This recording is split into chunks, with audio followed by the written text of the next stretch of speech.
तालिबानी कार्यवाहक सरकार में भारत के दुश्मन हैं।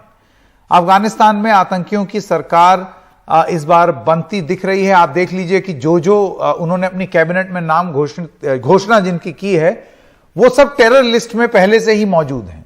तो सवाल यही है कि ये जो आतंकियों की सरकार है इसमें भारत का रुख क्या हो। मैं कादम्बिनी जी का स्वागत करना चाहता हूं। कादम्बिनी शर्मा, मैं आपसे ये पूछना चाहता हूं कि भारत ने अब तक जो नीति अपनाई थी वो है वेट एंड वॉच की, कि हम देखें कि क्या हो रहा है। अब साफ हो गया, सरकार बन गई है, तो क्या अब रणनीति क्या हो सकती है भारत की, या अभी भी हम सरकार को काम करते हुए देखना चाहते हैं कि थोड़ा और वेट एंड वॉच कर ले?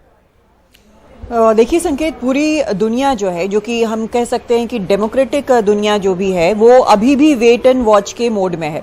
अभी प्रेसिडेंट बाइडेन का एक बयान आया है, जब उनसे पूछा गया कि इस तरह से सरकार बन गई है तो उन्होंने कहा कि सरकार ठीक है वो बन गई है ज़रूर, लेकिन उसमें कौन कौन सपोर्ट करेगा हम जानते हैं कि इसमें चीन का स्टेक है, उनको असली समस्या है, रूस को समस्या है, ईरान को समस्या है।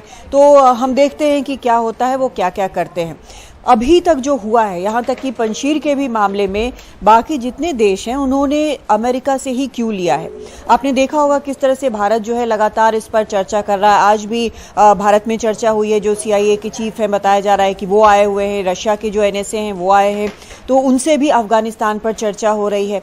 भारत लगातार जो है वो अपने जितने भी अलाइज जिनको समझता है या फिर जो हो सकते हैं अलाइज, सबसे चर्चा कर रहा है, क्योंकि वो अलग थलग अब इस मसले पर नहीं पड़ना चाहता है, क्योंकि अब एक बहुत रियल थ्रेट है। खासकर इसलिए और भी ज़्यादा वेट एंड वॉच होगा एंड अलर्ट रहना भी होगा, क्योंकि अब जो ये केयरटेकर सरकार वहाँ पर बनी है उस पर बहुत साफ तौर पर एक पाकिस्तान की छाप है। अगर आपने इन 33 नामों को देखा है तो 17 UN की सैंक्शन लिस्ट में है। जो दोहा कतर वाले जो लोग थे, जो जिनको एंटी पाकिस्तान थोड़ा माना जाता था और जो कि चाहते थे कि बाकी देशों से भी रिश्ते बने, उनको एक तरह से डिमोट किया गया है। स्टैनिक्ज़ई को माना जा रहा था कि फॉरेन मिनिस्टर बनेंगे, उनको डिप्यूटी फॉरेन मिनिस्टर बनाया गया है और कईयों को जगह नहीं मिली है। सबसे ज़्यादा दबदबा इसमें दिख रहा है जो कांधार फैक्शन है, वो वहाँ पर दबदबा उनका है। जो सबसे ज़्यादा क्लोज थे पाकिस्तान के, उनका दबदबा वहाँ दिख रहा है। अभी तक जो खींचतान चल रही थी, जैसे ही वहाँ पर ISI के चीफ पहुँचे उसके 2 दिन के अंदर सरकार बन गई। तो इसको एकदम क्लियर कट देखा जाना चाहिए कि ये पाकिस्तान बैक्ड सरकार है और पाकिस्तान हमेशा ये चाहता था कि अफगानिस्तान में उसकी पकड़ हो, उसका दबदबा हो, उसका स्ट्रैटेजिक डेप्थ हो, पर भारत का ना हो। भारत पर कई तरह के आरोप लगाता रहा है। तो भारत को अब कई चीज़ें एक साथ लेके चलनी होगी।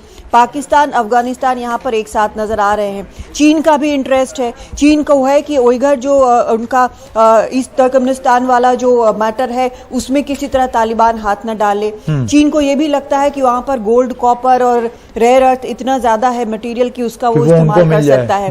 बेल्ट एंड रोड इनिशिएटिव में उसको मदद मिलेगा, क्योंकि वो वहाँ पर जो चाइना पाक इकोनॉमिक कॉरिडोर है उसको वहां आगे बढ़ा लेगा। तो सबके इंटरेस्ट यहां पर दिख रहे हैं। तो भारत का सबसे बड़ा इंटरेस्ट लेकिन संकेत सिक्योरिटी का है, जिस पर वो नजर बनाए हुए है और अब धीरे धीरे साथ भी और क्योंकि ये मामले इतने पेचीदा हैं और इतने सारे इसमें ट्विस्ट एंड टर्न्स हैं कि जाहिर सी बात है अभी रणनीति बनाने से पहले वो हो रहा है जो हम भारत सरकार से लगातार सुनते हुए आए हैं, वेट एंड वॉच। कादम्बिनी जी, आपका बहुत बहुत धन्यवाद।